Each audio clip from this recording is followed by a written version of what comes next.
এই সাদা কে এই কাম বাদ দিয়ে অকাম করতেছো কে? বস এটা তো কাজই তো করতেছি। এটা কাজ না, কাজ কি এরকম? এটা হলো অকাম। কাজ কি রে কয় হুকুম আমি দায়িত্ব রাখো, এটা রাখো। আপনি এদিকে আসো, যাও মেশিনে বসো, বসো।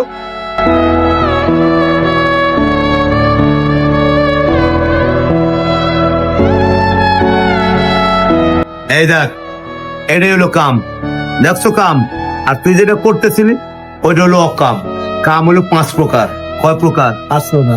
এখন যেটা করতেছি এটা হলো কাম, আর আগে যেটা করছি ওইটা হলো অকাম। আর একটা আছে হলো আকাম। আকাম কোনটা জানো? কি?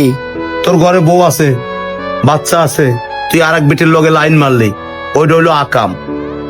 আর একটা আছে কুকাম। কুকাম চিনো?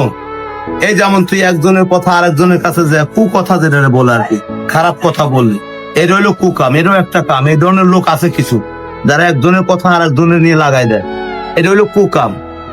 আর একটা আছে সুকাম। সুকাম চিনো?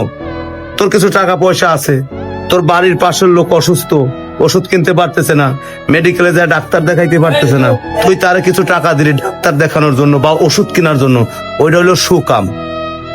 তাহলে কাম হলো 5 প্রকার। একজন মানুষ যে সঠিক মানুষ সে হলো কাম করে 5টার মধ্যে 2টা। একটা হলো কাম, আর একটা হলো সুকাম। কুকাম, অকাম, আকাম, এই 3টা কাজ করা যাবে না। যে সঠিক মানুষ সে কখনো এই 3টা কাজ করে না। বুঝাইতে পারছি? ঠিক আছে, আমি যেন আর কোনোদিন অকাম তোমার আর করতে না দেখি। ঠিক আছে বস, ইনশাল্লাহ আর দেখবেন না। বসে যে হাদিস বুঝাইলো এই 3টা কাজে তো দূরে থাকতে হইব। আকাম, অকাম, হুকাম। ইনশাল্লাহ চেষ্টা করব কাম আর সুকাম করার।